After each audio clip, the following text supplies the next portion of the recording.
ਸਤਿ ਸ਼੍ਰੀ ਅਕਾਲ। ਤੁਸੀਂ ਜੁੜੇ ਹੋਏ ਹੋ ਪੰਜਾਬੀ ਰੇਡੀਓ ਯੂਐਸਏ ਦੇ ਨਾਲ ਤੇ ਮੈਂ ਹਾਂ ਪ੍ਰਵੀਨ ਸ਼ਰਮਾ ਲੈ ਕੇ ਹਾਜ਼ਰ ਹਾਂ ਪ੍ਰੋਗਰਾਮ ਖਬਰ ਤੇ ਨਜ਼ਰ। ਖਬਰ ਤੇ ਨਜ਼ਰ ਪ੍ਰੋਗਰਾਮ ਦੇ ਵਿੱਚ ਕਈ ਅਹਿਮ ਤੇ ਕਈ ਖਾਸ ਖਬਰਾਂ ਨੂੰ ਲੈ ਕੇ ਚਰਚਾ ਕਰਨ ਦੇ ਲਈ ਜੁੜ ਚੁੱਕੇ ਨੇ ਪੰਜਾਬ ਤੋਂ ਸੀਨੀਅਰ ਪੱਤਰਕਾਰ ਦੀਪਕ ਸ਼ਰਮਾ ਚਨਾਰਥਲ ਜੀ। ਸ਼ਰਮਾ, ਸਤਿ ਸ਼੍ਰੀ ਅਕਾਲ, ਸਵਾਗਤ ਹੈ ਜੀ ਪੰਜਾਬੀ ਰੇਡੀਓ ਯੂਐਸਏ ਤੇ। ਸਤਿ ਸ਼੍ਰੀ ਅਕਾਲ ਪ੍ਰਵੀਨ ਜੀ, ਸਾਰੇ ਦਰਸ਼ਕਾਂ ਨੂੰ ਸਰੋਤਿਆਂ ਨੂੰ ਪਿਆਰ ਭਰੀ ਸਤਿ ਸ਼੍ਰੀ ਅਕਾਲ। ਸਤਿ ਸ਼੍ਰੀ ਅਕਾਲ ਜੀ। ਪ੍ਰੋਗਰਾਮ ਦੇ ਵਿੱਚ ਅੱਗੇ ਵਧਣ ਤੋਂ ਪਹਿਲਾਂ ਧੰਨਵਾਦ ਕਰਦੇ ਚਲੇ ਸਪਾਂਸਰਸ ਦਾ ਜਿਹੜੇ ਜ਼ਰੀਆ ਬਣਦੇ ਨੇ ਇਹਨਾਂ ਪ੍ਰੋਗਰਾਮਾਂ ਨੂੰ ਤੁਹਾਡੇ ਤੱਕ ਪਹੁੰਚਾਉਣ ਦੇ ਲਈ। ਖਾਲਸਾ ਇੰਸ਼ੋਰੈਂਸ ਏਜੰਸੀ ਵਾਲੇ, ਜਿਨ੍ਹਾਂ ਤੋਂ ਤੁਸੀਂ ਹਰ ਤਰੀਕੇ ਦੀ ਇੰਸ਼ੋਰੈਂਸ ਲੈ ਸਕਦੇ ਹੋ। ਇੰਸ਼ੋਰੈਂਸ ਬਾਰੇ ਪਤਾ ਕਰਨ ਦੇ ਲਈ ਇਹਨਾਂ ਦਾ ਨੰਬਰ ਹੈ 468-272-2500। ਇਹ 1992 ਤੋਂ ਲਗਾਤਾਰ ਇੰਸ਼ੋਰੈਂਸ ਬਿਜ਼ਨਸ ਦੇ ਵਿੱਚ ਸ਼ਾਨਦਾਰ ਸੇਵਾਵਾਂ ਦੇ ਰਹੇ ਨੇ ਤੇ ਅਮਰੀਕਾ ਭਰ ਦੇ ਵਿੱਚ ਇੰਸ਼ੋਰੈਂਸ ਕਰਦੇ ਨੇ। ਓਬਾਮਾ ਕੇਅਰ, ਮੈਡੀਕੇਅਰ ਜਾਂ ਫਿਰ ਕਵਰਡ ਕੈਲੀਫੋਰਨੀਆ ਬਾਬਤ ਪਾਲਿਸੀ ਕਰਵਾਉਣ ਦੇ ਲਈ, ਸਲਾਹ ਲੈਣ ਦੇ ਲਈ ਅੱਜ ਹੀ ਕਾਲ ਕਰੋ 468-272-2500 ਤੇ। ਟਰਕੀਅਨ ਇਮੀਗ੍ਰੇਸ਼ਨ ਲਾ ਫਰਮ ਵਾਲੇ, ਜੇ ਟਰਕੀਅਨ ਟੋਨੀ ਟਰਕੀਅਨ ਦੇ ਨਾਲ ਤੁਸੀਂ ਯੂਐਸ ਇਮੀਗ੍ਰੇਸ਼ਨ ਬਾਬਤ ਕੋਈ ਵੀ ਸਲਾਹ ਕਰਨੀ ਹੈ, ਕੋਈ ਵੀ ਸਵਾਲ ਪੁੱਛਣਾ ਤੇ ਇਹਨਾਂ ਦਾ ਨੰਬਰ ਹੈ 415-909-0503। ਗੁਰਦੀਪ ਸਿੰਘ ਬਿਰਦੀ ਗਲੋਬਿਸ, ਮਨਦੀਪ ਸਿੰਘ, ਸੰਦੀਪ ਕੌਰ ਸੈਨ ਹੋਜ਼ੇ, ਅਮਰੀਕ ਸਿੰਘ ਅਟਵਾਲ, ਜਰਨੈਲ ਸਿੰਘ ਯੂਬਾ ਸਿਟੀ, ਜਿੰਦ ਕੌਰ, ਅਨਾਇਤ ਕੌਰ ਬੇਕਰਸਫੀਲਡ, ਮਹਿੰਦਰ ਕੌਰ ਮੋਟੂ ਯੂਬਾ ਸਿਟੀ ਤੇ ਜਰਨੈਲ ਸਿੰਘ ਸਿਆਟਲ ਤੋਂ। ਇਹਨਾਂ ਸਾਰੇ ਹੀ ਸਪਾਂਸਰਸ ਦਾ ਬਹੁਤ ਬਹੁਤ ਧੰਨਵਾਦ। ਤੇ ਜੇਕਰ ਤੁਸੀਂ ਵੀ ਪੰਜਾਬੀ ਰੇਡੀਓ ਯੂਐਸਏ ਦੇ ਇਹਨਾਂ ਪ੍ਰੋਗਰਾਮਾਂ ਨੂੰ ਸਪਾਂਸਰ ਕਰਨਾ ਚਾਹੁੰਦੇ ਹੋ ਤਾਂ ਸਟੂਡੀਓ ਦਾ ਨੰਬਰ ਹੈ 468-272-5500। ਅੱਜ ਦਾ ਇਹ ਖਬਰ ਤੇ ਨਜ਼ਰ ਪ੍ਰੋਗਰਾਮ ਸਾਲ 2025 ਦੀ 11 ਅਪ੍ਰੈਲ ਦਾ ਪ੍ਰੋਗਰਾਮ ਹੈ ਤੇ ਦਿਨ ਅੱਜ ਸ਼ੁੱਕਰਵਾਰ ਹੈ। ਖਬਰਾਂ ਦੀ ਸ਼ੁਰੂਆਤ ਕਰੀਏ ਸਰਕਾਰ ਦੀ ਸਿੱਖਿਆ ਕ੍ਰਾਂਤੀ ਤੋਂ। ਸ਼ਰਮਾ ਜੀ, ਸਿੱਖਿਆ ਕ੍ਰਾਂਤੀ ਦੇ ਦਰਮਿਆਨ ਵੀ ਆਪਾਂ ਜਿਹੜਾ ਯੂ ਟਰਨ ਸੀ ਉਹਦੇ ਉੱਤੇ ਚਰਚਾ ਕੀਤੀ ਤੇ ਸਿੱਖਿਆ ਕ੍ਰਾਂਤੀ ਦੇ ਦਰਮਿਆਨ ਸਰਕਾਰ ਕਿਹੋ ਜਿਹੇ ਕਿੱਤੇ ਕਰ ਰਹੀ ਹੈ, ਕੰਮ ਕਰ ਰਹੀ ਹੈ, ਉਹ ਵੀ ਆਪਾਂ ਚਰਚਾ ਕੀਤੀ। ਪਰ ਕਹਿੰਦੇ ਕਿ ਜਿਸ ਪਖਾਨੇ ਦੇ ਵਿੱਚ, ਜਿੱਥੇ ਪਖਾਨੇ ਦੇ ਵਿੱਚ ਵੜਨੀ ਚਾਹੀਦੀ ਸੀ ਸਿੱਖਿਆ ਕ੍ਰਾਂਤੀ, ਉੱਥੇ ਵੜੀ ਨਹੀਂ ਜੀ। ਪ੍ਰਵੀਨ ਜੀ, ਪੰਜਾਬ ਦੇ ਸਿੱਖਿਆ ਮੰਤਰੀ ਹਰਜੋਤ ਬੈਂਸ ਹੋਰੀ ਇੱਕ ਥਾਂ ਤੇ ਸੰਬੋਧਨ ਕਰਦਿਆਂ ਕਹਿ ਰਹੇ ਸੀ ਕਿ ਪਿਛਲੇ 70 ਸਾਲਾਂ ਚ 72 ਸਾਲਾਂ ਚ ਜੇ ਇਹਨਾਂ ਨੇ ਪਖਾਨਿਆਂ ਦੀ ਚਾਰ ਦੀਵਾਰੀ ਦੀ ਮੁਰੰਮਤ ਕੀਤੀ ਹੁੰਦੀ, ਸਾਨੂੰ ਕਿਉਂ ਕਰਨੀ ਪੈਂਦੀ। ਅੱਛਾ, ਮਤਲਬ ਇਹਦਾ ਮਤਲਬ ਤੁਸੀਂ ਮੁਰੰਮਤ ਵਾਲਾ ਹੀ ਕੰਮ ਕਰੋਗੇ, ਤੁਹਾਡਾ ਲੈਵਲ ਇਸ ਪੱਧਰ ਤੇ ਆ ਗਿਆ ਕਿ ਤੁਸੀਂ ਉੱਥੇ ਹੀ ਪੱਥਰ ਲਾਉਣੇ ਆ। ਇਹ ਮੁਰੰਮਤ ਵੀ ਤਾਂ ਕੀਤੀ ਕਿ ਪੱਥਰ ਲੱਗਣੇ। ਅਦਰਵਾਈਜ਼ ਪੰਜਾਬ ਦੇ ਵਿੱਚ ਤਾਂ ਨਵੇਂ ਹਸਪਤਾਲਾਂ ਦੀ ਵੀ ਲੋੜ ਹੈ, ਪੰਜਾਬ 'ਚ ਤਾਂ ਨਵੇਂ ਇੰਜੀਨੀਅਰਿੰਗ ਕਾਲਜਾਂ ਦੀ ਵੀ ਲੋੜ ਹੈ, ਪੰਜਾਬ 'ਚ ਤਾਂ ਚੰਗੇ ਸਕੂਲਾਂ ਦੀ ਵੀ ਲੋੜ ਹੈ। ਕਿੰਨੀਆਂ ਇਮਾਰਤਾਂ ਬਣਾਈਆਂ ਤੁਸੀਂ 3 ਸਾਲਾਂ ਦੇ ਵਿੱਚ? ਜੀ ਬਿਲਕੁਲ। ਕਿੰਨੇ ਯੂਨੀਵਰਸਿਟੀਆਂ, ਕਾਲਜ ਖੋਲ ਕੇ ਉਹਨਾਂ ਦੇ ਲਈ ਨੀਂਹ ਪੱਥਰ ਰੱਖੇ, ਉਹਨਾਂ ਦੇ ਉਦਘਾਟਨ ਪੱਥਰ ਰੱਖੇ। ਤੁਹਾਡਾ ਵਿਜ਼ਨ ਕਿੱਡਾ ਵੱਡਾ ਹੈ, ਇੱਥੋਂ ਅੰਦਾਜ਼ਾ ਲੱਗਦਾ ਹੈ ਕਿ ਤੁਹਾਡੀ ਸੋਚ ਕਿੱਡੀ ਵੱਡੀ ਹੈ। ਇਹਦਾ ਪ੍ਰਗਟਾਵਾ ਤੁਸੀਂ ਕਰ ਰਹੇ ਹੋ ਕਿ ਅਸੀਂ ਤਾਂ ਜੀ ਆਹ ਪੱਥਰ ਤਾਂ ਰੱਖ ਰਹੇ, ਪਿਛਲਿਆਂ ਨੇ ਕੰਮ ਨਹੀਂ, ਪਿਛਲਿਆਂ ਨੇ ਤਾਂ ਬਹੁਤ ਕੰਮ ਨਹੀਂ ਕੀਤੇ। ਜੇ ਪਿਛਲਿਆਂ ਨੇ ਵਧੀਆ ਕੰਮ ਕੀਤੇ ਹੁੰਦੇ ਤਾਂ ਤੁਸੀਂ ਅੱਜ ਇੱਥੇ ਹੁੰਦੇ ਹੀ ਨਾ, ਤੁਹਾਨੂੰ ਚੁਣਿਆ ਹੀ ਨਾ ਜਾਂਦਾ। ਤੁਹਾਨੂੰ ਇਸੇ ਲਈ ਚੁਣਿਆ ਗਿਆ ਕਿ ਬਈ ਉਹਨਾਂ ਤੋਂ ਅੱਕ ਗਏ ਸੀ ਲੋਕ, ਉਹਨਾਂ ਦੇ ਨਲਾਇਕ ਢੰਗਾਂ ਤਰੀਕਾਂ ਤੋਂ ਅੱਕ ਗਏ ਸੀ। ਸੋ ਪਿਛਲੀਆਂ ਸਰਕਾਰਾਂ 'ਚ ਤਾਂ ਪੈਚ ਵਰਕ ਨੂੰ ਵੀ ਉਸੇ ਤਰ੍ਹਾਂ ਉਭਾਰਿਆ ਗਿਆ ਤੇ ਤੁਸੀਂ ਉਹ ਤੋਂ ਗਾਹਾਂ ਆ ਗਏ ਹੋ। ਤੁਸੀਂ ਤਾਂ ਪਖਾਨਿਆਂ ਦੀ ਇਮਾਰਤ ਨੂੰ ਵੀ, ਮੁਰੰਮਤ ਨੂੰ ਵੀ ਉਭਾਰ ਰਹੇ ਹੋ। ਤੇ ਇਸ ਸਾਰੀ ਸਥਿਤੀ ਦੇ ਵਿੱਚ ਹੁਕਮ ਕੀ ਦਿੱਤੇ ਜਾ ਰਹੇ ਨੇ, ਉਹ ਬਹੁਤ ਧਿਆਨ ਦੇਣ ਯੋਗ ਨੇ। ਠੀਕ ਹੈ। ਇਸੇ ਪ੍ਰੋਗਰਾਮ ਦੇ ਵਿੱਚ ਮੈਂ ਗੱਲ ਕੀਤੀ ਸੀ ਕਿ ਇਹਨਾਂ ਨੇ ਮਾਸਟਰਾਂ ਨੂੰ PR ਕੰਪਨੀ ਵਜੋਂ ਵਰਤਣਾ ਔਰ ਉਹਨਾਂ ਨੂੰ ਇਹ ਕਹਿਣਗੇ ਵੀ ਤੁਸੀਂ ਆਹ ਪ੍ਰੋਗਰਾਮਾਂ ਦੀ ਰੂਪਰੇਖਾ ਨੂੰ ਸਾਰੀ ਨੂੰ ਚਲਾਉਣਾ ਹੈ, ਪ੍ਰਚਾਰਨਾ ਹੈ, ਉਹਦਾ ਪ੍ਰਗਟਾਵਾ ਕਰਨਾ। ਤੇ ਆ ਮੇਰੇ ਕੋਲ ਕਾਫੀ ਪਈ ਹੈ ਜੀ, ਆਹ ਹੁਕਮ ਆਉਣ ਲੱਗ ਪਏ ਹੁਣ। ਅੱਛਾ। ਔਰ ਇਹਨਾਂ ਹੁਕਮਾਂ ਦੇ ਵਿੱਚ ਪ੍ਰਵੀਨ ਜੀ ਤਰੀਕਾ ਦੇਸੀ ਫਾਰਮੂਲਾ ਇਹ ਹੈ ਕਿ ਸਿੱਖਿਆ ਵਿਭਾਗ ਦੇ ਗਰੁੱਪ ਬਣਿਆ, WhatsApp ਗਰੁੱਪ, ਜਿਹੜਾ ਚੰਡੀਗੜ੍ਹ ਤੋਂ ਆਪਰੇਟ ਹੁੰਦਾ ਹੈ ਤੇ ਉਹਦੇ ਵਿੱਚ ਜ਼ਿਲ੍ਹਾ ਸਿੱਖਿਆ ਅਫਸਰ ਮੈਂਬਰ ਨੇ। ਠੀਕ ਹੈ ਜੀ। ਤੇ ਅੱਗੇ ਜ਼ਿਲ੍ਹਾ ਸਿੱਖਿਆ ਅਫਸਰਾਂ ਨੇ ਆਪਣੇ ਆਪਣੇ ਜ਼ਿਲ੍ਹੇ ਦਾ ਗਰੁੱਪ ਬਣਾਇਆ, ਜਿਨ੍ਹਾਂ 'ਚ ਸਕੂਲਾਂ ਦੇ ਮੁਖੀ ਉਹਨਾਂ ਨਾਲ ਮੈਂਬਰ ਨੇ। ਠੀਕ ਹੈ। ਸਕੂਲ ਦੇ ਮੁਖੀਆਂ ਨੇ ਅੱਗੇ ਆਪਣਾ ਗਰੁੱਪ ਬਣਾਇਆ, ਜਿਨ੍ਹਾਂ 'ਚ ਉਹਨਾਂ ਦੇ ਸਕੂਲ ਦੇ ਸਾਰੇ ਮਾਸਟਰਨੀਆਂ ਉਹਦੇ ਗਰੁੱਪ 'ਚ ਦਾਖਲ ਨੇ। ਉਹਨਾਂ ਗਰੁੱਪ 'ਚ ਉੱਪਰੋਂ ਗੱਲ ਤੁਰਦੀ ਆ। ਉਹ ਗੱਲ ਮੈਨੂੰ ਇੰਝ ਲੱਗਦਾ ਕਿ ਪੰਜਾਬ ਸਰਕਾਰ ਦਾ ਸਿੱਖਿਆ ਵਿਭਾਗ ਉਹ ਤਿਆਰ ਨਹੀਂ ਕਰਦਾ। ਨੋਟਿਸ ਜਿਹੜਾ ਉਹਨਾਂ ਗਰੁੱਪਾਂ 'ਚ ਪਬਲਿਸ਼ ਕੀਤਾ ਜਾਂਦਾ ਉਹ ਦਿੱਲੀ ਤੋਂ ਹੋ ਕੇ ਆਉਂਦਾ। ਠੀਕ ਹੈ ਜੀ। ਕਿਉਂਕਿ ਜਿਹੋ ਜਿਹਾ ਫੈਸਲੇ ਨੇ, ਚਾਰ ਦੀਵਾਰੀ, ਪਲਸਤਰ, ਨੀਂਹ ਪੱਥਰ। ਇੱਕ ਮੈਂ ਉਦਘਾਟਨ ਦੇਖ ਰਿਹਾ ਸੀਗਾ ਸਕੂਲ ਦੇ ਵਿੱਚ, ਇੱਕ 'ਚ ਕੀਤਾ ਕਮਰੇ ਦੀ ਉੱਪਰ ਚੁਕਾਈ ਦਾ ਜੀ, ਮਤਲਬ ਕਿ ਕਮਰਾ ਉੱਚਾ ਚੱਕਿਆ ਜੀ, ਉਹਦਾ ਵੀ ਉਦਘਾਟਨ ਕੀਤਾ। ਮਤਲਬ ਇਹ ਦਿਨ ਆ ਗਏ। ਕੱਲ ਨੂੰ ਭਰਤ ਪਵਾਈ ਦਾ ਵੀ ਹੈ। ਸੋ ਇਸ ਤਰ੍ਹਾਂ ਦੇ ਮਤਲਬ ਕਿ ਇਹ ਸਥਿਤੀ ਜਿਹੜੀ ਹੈਗੀ ਆ, ਉਹਦੇ ਹਵਾਲੇ ਜਦੋਂ ਮੈਂ ਦੇਖਦਾ ਤਾਂ ਮੈਨੂੰ ਲੱਗਦਾ ਕਿ ਦਿੱਲੀ ਤੋਂ ਲਿਖੇ ਲਿਖਾਏ ਹੁਕਮ ਆਉਂਦੇ ਨੇ, ਉਹਨਾਂ ਨੂੰ ਅੱਗੇ ਤੋਂ ਅੱਗੇ ਪਾ ਦਿੱਤਾ ਜਾਂਦਾ। ਹੁਣ ਹੁਕਮ ਕੀ ਆਇਆ? ਨਵਾਂ ਹੁਕਮ ਆਇਆ, ਸਤਿਕਾਰਯੋਗ ਜ਼ਿਲ੍ਹਾ ਫਿਰ ਜਿਹੜਾ ਵੀ ਹਰੇਕ ਜ਼ਿਲ੍ਹੇ ਦਾ ਆਪਣਾ ਆਪਣਾ ਨਾਮ ਹੈ, ਉਹਦੇ ਵਿੱਚੋਂ ਵੀ ਜਿਵੇਂ ਕਿ ਬਾਰ-ਬਾਰ ਆਪਣੀ ਚਰਚਾ ਹੋਈ ਆ ਆਪਸ ਦੇ ਵਿੱਚ ਜੀ, ਉਸ ਮੁਤਾਬਕ ਸਵੇਰੇ ਅਸੀਂ ਮੰਤਰੀ ਸਾਹਿਬ ਦੇ ਟਵਿੱਟਰ ਅਕਾਊਂਟ ਤੇ ਨਜ਼ਰ ਰੱਖਣੀ ਹੈ। ਠੀਕ ਹੈ ਜੀ। ਹੁਣ ਸਿੱਖਿਆ ਵਿਭਾਗ ਦਾ ਗਰੁੱਪ ਹੈ ਜ਼ਿਲ੍ਹੇ ਪੱਧਰ ਦਾ, ਉਹਦੇ ਵਿੱਚ ਇਹ ਨੋਟਿਸ ਪਾਇਆ ਜਾ ਰਿਹਾ ਤੇ ਇੱਥੇ ਫਿਰ ਮੰਤਰੀ ਸਾਹਿਬ ਦੇ ਟਵਿੱਟਰ ਅਕਾਊਂਟ ਤੇ ਨਜ਼ਰ ਰੱਖਣੀ ਆ, ਤੋਂ ਭਾਵ ਸਿੱਖਿਆ ਮੰਤਰੀ ਦੇ ਟਵਿੱਟਰ ਅਕਾਊਂਟ ਤੇ ਆਪਾਂ ਨਜ਼ਰ ਰੱਖਣੀ ਹੈ। ਜੀ ਜੀ। ਅਕਾਊਂਟ ਨੂੰ ਫੋਲੋ ਕਰ ਲੈਣਾ। ਅੱਛਾ। ਜਦੋਂ ਵੀ ਉਹਨਾਂ ਦਾ ਕੋਈ ਅਪਡੇਟ ਆਉਂਦਾ ਹੈ ਆਪਾਂ ਨਾਲ ਦੀ ਨਾਲ 15 ਰੀਟਵੀਟ ਕਰਾਉਣੇ ਨੇ। ਹੁਣ ਮਾਸਟਰਾਂ ਦਾ ਕੰਮ ਹਰ 5 ਮਿੰਟ ਬਾਅਦ ਮੰਤਰੀ ਸਾਹਿਬ ਦਾ ਟਵਿੱਟਰ ਅਕਾਊਂਟ ਚੈੱਕ ਕਰਨਾ ਹੈ ਨਾ। ਉਹਨਾਂ ਦਾ ਕੰਮ ਬੱਚਿਆਂ ਦੀਆਂ ਕਾਪੀਆਂ ਚੈੱਕ ਕਰਨਾ ਨਹੀਂ ਹੈ, ਕਲਾਸ ਲਾਉਣਾ ਨਹੀਂ ਹੈ। ਉਹਨਾਂ ਦਾ ਕੰਮ ਹੁਣ ਹਰ 5 ਮਿੰਟ ਬਾਅਦ ਮੰਤਰੀ ਸਾਹਿਬ ਦਾ ਅਕਾਊਂਟ ਚੈੱਕ ਕਰਨਾ ਹੈ ਤੇ ਜਿੱਦਾਂ ਹੀ ਉਹ ਚ ਕੋਈ ਅਪਡੇਟ ਆਵੇ ਤੁਸੀਂ ਜਦੇ 15 ਰੀਟਵੀਟ ਕਰਾਉਣੇ ਨੇ ਤੇ ਨਾਲ ਕਮੈਂਟ ਕਰਨੇ। ਉਹਨਾਂ ਦੀ ਟਵੀਟ ਉੱਤੇ ਹੈਸ਼ਟੈਗ ਪੰਜਾਬ ਸਿੱਖਿਆ ਕ੍ਰਾਂਤੀ ਲਿਖਣਾ ਹੈ। ਤੁਹਾਡੇ ਦੁਆਰਾ ਕਰਾਏ ਗਏ ਰੀਟਵੀਟ ਦਾ ਲਿੰਕ ਕਾਪੀ ਕਰਕੇ ਆਪਣੇ ਕੋਲ ਸੇਵ ਕਰ ਲੈਣਾ। ਠੀਕ ਹੈ। ਅੱਛਾ। ਕੱਲ ਆਪ ਜੀ ਨੂੰ ਇੱਕ ਗੂਗਲ ਫਾਰਮ ਸ਼ੇਅਰ ਹੋਏਗਾ, ਉਸ ਵਿੱਚ ਪੋਸਟ ਕਰ ਦੇਣਾ। ਧੰਨਵਾਦ ਸਾਹਿਬ। ਫਿਰ ਰਿਪੋਰਟ ਵੀ ਲੈਣੀ ਹੈ ਸਿੱਖਿਆ ਵਿਭਾਗ। ਮੈਂ ਪਹਿਲੇ ਕਹਿੰਦਾ ਸੀ ਕਿ ਹੁਣ ਇਹ ਰਿਪੋਰਟਾਂ ਲੈਣਗੇ। ਸਹੀ ਗੱਲ। ਆਹ ਸਥਿਤੀ ਹੈ ਜੀ। ਹੁਣ ਇੱਕ ਪਹਿਲੂ ਤਾਂ ਇਹ ਹੈ ਕਿ ਮਾਸਟਰ ਨੂੰ ਕੰਮ ਕੀ ਮਿਲਿਆ। ਦੂਸਰੇ ਪਾਸੇ ਚਲੋ ਮੁਰੰਮਤ ਲੋੜ ਹੁੰਦੀ ਹੈ ਤੇ ਜਿੱਥੇ ਲੋੜ ਹੋਵੇ ਉੱਥੇ ਕੀਤੀ ਜਾਣੀ ਚਾਹੀਦੀ ਹੈ, ਪਰ ਤੁਸੀਂ ਮਜ਼ਾਕ ਦੇ ਪਾਤਰ ਇਸ ਲਈ ਬਣੇ ਕਿ ਤੁਸੀਂ ਦਾਅਵੇ ਕੀਤੇ ਸੀ ਕਿ ਰੁਜ਼ਗਾਰ ਪੰਜਾਬ ਦੇ ਵਿੱਚ ਇਸ ਕਦਰ ਆਊਗਾ ਕਿ ਅਮਰੀਕਾ ਤੋਂ, ਕੈਨੇਡਾ ਤੋਂ, ਬਾਹਰਲੇ ਮੁਲਕਾਂ ਤੋਂ ਲੋਕ ਉਰੇ ਕੰਮ ਕਰਨ ਆਉਣਗੇ। ਹਾਂਜੀ ਹਾਂਜੀ ਬਿਲਕੁਲ। ਤੁਸੀਂ ਦਮ ਭਰਿਆ ਸੀ ਕਿ ਵੱਡੀਆਂ ਮਲਟੀਨੈਸ਼ਨਲ ਕੰਪਨੀਆਂ ਨਾਲ ਸਾਡੀ ਗੱਲ ਹੋ ਗਈ, ਉਹ ਇੱਥੇ ਆ ਰਹੀਆਂ ਨੇ। ਉਹਨਾਂ ਦੇ ਰੀਵਨ ਕੱਟਣ ਜਾਂਦੇ, ਪਖਾਨਿਆਂ ਦੀ ਰੀਵਨ ਕੱਟਣ ਕਿਉਂ ਜਾ ਰਹੇ ਹੋ? ਫਿਰ ਕਿਉਂ ਜਾ ਰਹੇ ਹੋ? ਸਹੀ ਗੱਲ ਹੈ ਬਿਲਕੁਲ। ਫਿਰ ਉਹ ਦਿਖਦਾ। ਦੂਸਰੀ ਗੱਲ, ਹੁਣ ਮਸਲਾ ਸਕੂਲਾਂ ਲਈ ਇੱਕ ਨਵਾਂ ਖੜਾ ਹੋ ਗਿਆ। ਹੁਕਮ ਆ ਗਿਆ ਕਿ 12 ਤਰੀਕ ਤੋਂ ਆਪਾਂ ਕੱਲ ਗੱਲ ਕਰਕੇ ਕਿ ਅੱਜ ਤੋਂ ਜੀ ਜਿਹੜੇ ਪਖਾਨੇ ਵਾਲੇ ਪੱਥਰ ਨੇ ਉਹ ਨਹੀਂ ਰੱਖੇ ਜਾਣੇ, ਪਰ ਕੱਲ ਹੀ ਦੁਵਿਧਾ ਬਣ ਗਈ ਸੀ। ਅੱਛਾ। ਹੁਣ ਚੰਡੀਗੜ੍ਹ ਤੋਂ ਹੁਕਮ ਚਲਾ ਗਿਆ ਕਿ ਪਖਾਨੇ ਵਾਲੇ ਪੱਥਰ ਨਹੀਂ ਰੱਖਣੇ। ਪੱਥਰ ਸਕੂਲ 'ਚ ਬਣ ਕੇ ਆ ਗਏ। ਪ੍ਰੋਫੈਸਰ ਬਲਜਿੰਦਰ ਕੌਰ ਵਾਲਾ ਪੱਥਰ ਪਖਾਨੇ ਦੇ ਥੱਲੇ ਪਿਆ, ਹੁਣ ਬਾਹਰ ਦਰਵਾਜ਼ੇ ਮੂਹਰੇ ਰੱਖਿਆ ਵਾ ਕਿ ਦੱਸੋ ਜੀ ਕੰਧ ਤੇ ਟੰਗੀਏ ਕਿ ਨਾ ਟੰਗੀਏ। ਮੁੱਖ ਮੰਤਰੀ ਸਾਹਿਬ ਦਾ ਹੁਕਮ ਹੈ ਜਾਂ ਸਰਕਾਰ ਦਾ ਹੁਕਮ ਹੈ ਜਾਂ ਦਿੱਲੀ ਵਾਲਿਆਂ ਦਾ ਹੁਕਮ ਹੈ ਕਿ ਹੁਣ ਪਖਾਨੇ ਵਾਲਿਆਂ ਦੇ ਉਦਘਾਟਨ ਨਹੀਂ ਕਰਾਉਣੇ। ਹਾਂਜੀ ਹਾਂਜੀ ਬਿਲਕੁਲ, ਉਹ ਤਾਂ ਕਹਿ ਰਹੇ ਨੇ। ਐਮਐਲਏ ਸੋਚਦੇ ਹੋਣਗੇ ਯਾਰ ਇੱਕ ਤਾਂ ਅਸੀਂ ਉਦਘਾਟਨ ਕਰਨਾ ਸੀ, ਸਾਡਾ ਉਹ ਵੀ ਕੰਮ ਰੋਕਤਾ। ਹੁਣ ਉੱਥੇ ਇਹ ਖਰਚਾ ਜਿਹੜਾ ਪੱਥਰਾਂ ਦੀ ਬਣਵਾਈ ਦਾ ਅਜੇ ਸਰਕਾਰ ਵੱਲੋਂ ਅਲਾਟ ਨਹੀਂ ਹੋਇਆ, ਗੱਲਾਂ ਹੀ ਨੇ। ਅੱਛਾ। ਤੇ ਸਕੂਲਾਂ ਨੇ ਪੱਥਰ ਬਣਵਾ ਲਏ, ਟੈਂਟ ਦੇ ਆਰਡਰ ਦੇ ਲਏ, ਹਲਵਾਈ ਨੂੰ ਸਾਈ ਦੇ ਲਈ, ਸਮੋਸੇ ਬਣਵਾ ਲਏ, ਉਹ ਕੰਮ ਸਾਰੇ ਕਰਵਾਈ ਬੈਠੇ ਨੇ। ਕੈਮਰਾਮੈਨ ਬੁੱਕ ਕਰਾਇਆ ਵਾ, ਉਹਨੂੰ ਉਡਵਾ। ਉਹ ਸਾਰੇ ਖਰਚੇ ਕਿੱਥੋਂ ਭਰਪਾਈ ਹੋਊਗੀ? ਹੋਰ ਛੱਡੋ, ਜਿਨ੍ਹਾਂ ਸਕੂਲਾਂ 'ਚ ਪ੍ਰੋਗਰਾਮ ਹੋਲੇ, ਜੋੜਾ ਮਾਜਰਾ ਔਖਾ ਉਹ ਬੋਲਦਾ ਸੀ ਕੱਟ ਨਹੀਂ ਕੀਤਾ, ਨਹੀਂ ਕੀਤਾ। ਸਕੂਲ ਵਾਲੇ ਕਹਿੰਦੇ ਸਾਨੂੰ 1 ਰੁਪਈਆ ਤੁਸੀਂ ਭੇਜਿਆ ਨਹੀਂ, ਪੱਲਿਓਂ ਪੈਸੇ ਪਾ ਕੇ ਮਾਸਟਰ ਮਾਸਟਰੀਆਂ ਨੇ ਪ੍ਰੋਗਰਾਮ ਕਰਾਏ ਨੇ। ਸਹੀ ਗੱਲ। ਤੇ ਸਰਕਾਰ ਦੀ ਗ੍ਰਾਂਟ ਹੁਣ ਆਉਣੀ ਨਹੀਂ। ਜਿਹੇ ਜਿਹੇ ਪ੍ਰੋਗਰਾਮ ਰੱਦ ਹੋ ਗਏ, ਪਖਾਨੇ ਵਾਲੇ ਸਾਰਾ ਕੁਝ ਉਹ ਸਿਸਟਮ 'ਚ ਬਚੇ ਨਹੀਂ ਜਾਣੇ।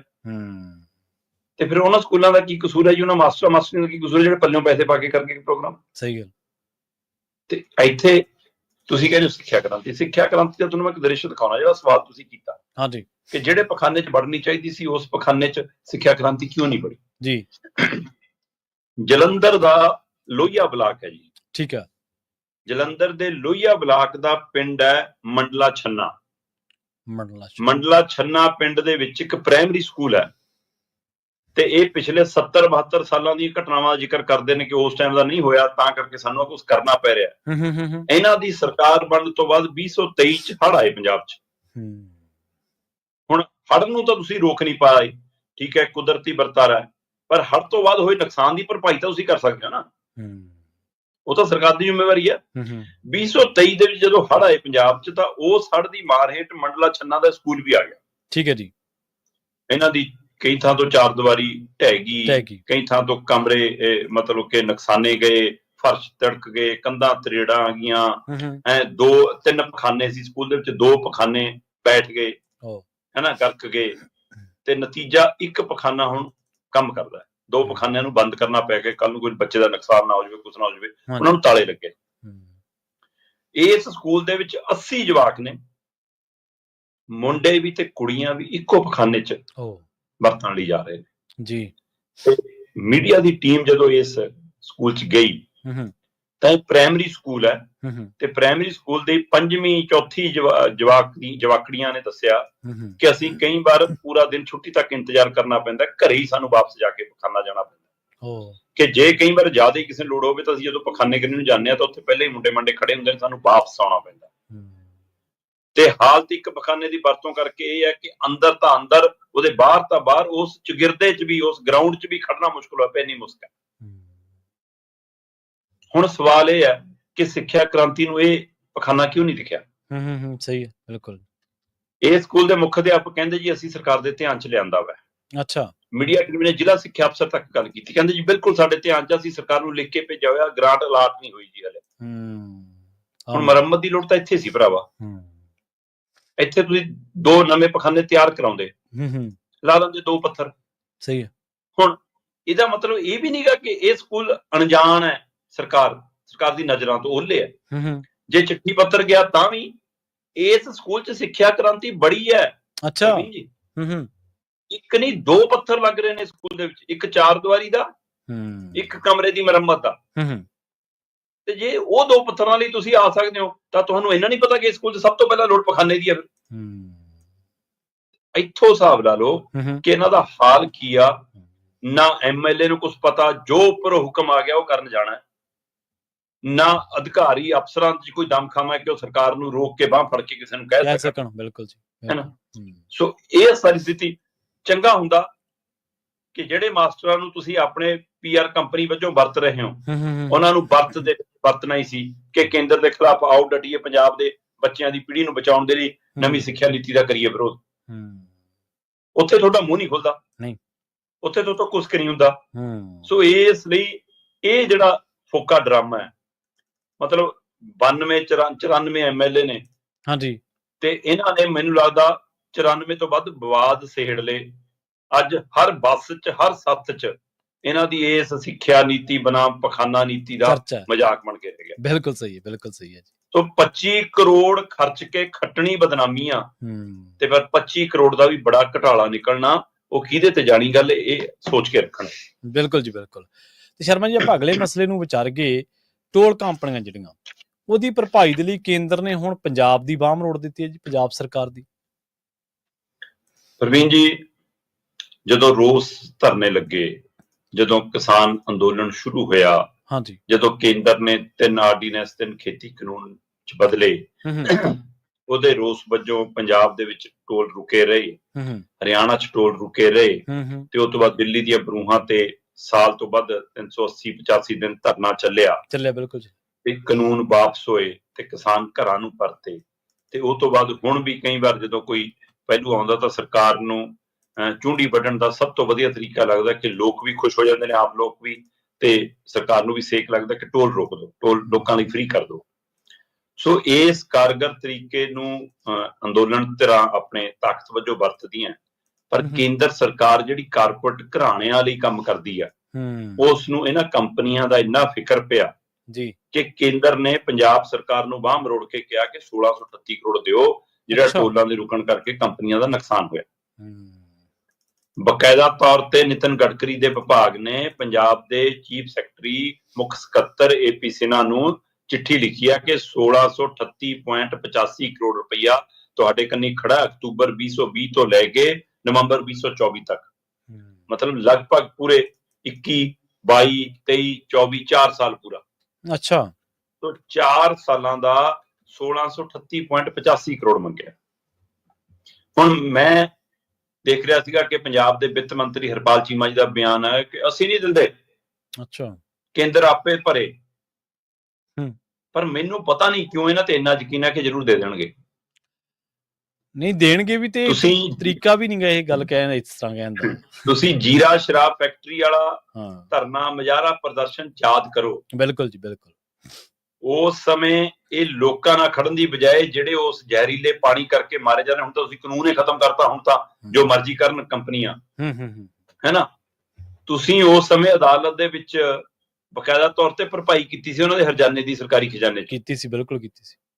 ਫਿਰ ਤੇ ਜੇ ਉਹ ਕਰ ਸਕਦੇ ਨੇ ਤਾਂ ਫਿਰ ਕੇਂਦਰ ਆ ਭਾਈ, ਜਿਹਦੇ ਤੋਂ ਤੁਸੀਂ ਡਰਦੇ ਵੀ ਹੋ ਤੇ ਜਿਹਦੇ ਤੁਸੀਂ ਜਾ ਕੇ ਲਿਪਦੇ ਵੀ ਹੋ, ਬਿਲਕੁਲ ਤੁਸੀਂ ਦਓਗੇ। ਤੁਸੀਂ ਕੀ ਦੋਗੇ ਤਾਂ ਪੰਜਾਬ ਦਊਗਾ। ਗੱਲ ਤਾਂ ਲੋਕਾਂ ਦੇ ਸਿਰ ਪੈਣਾ।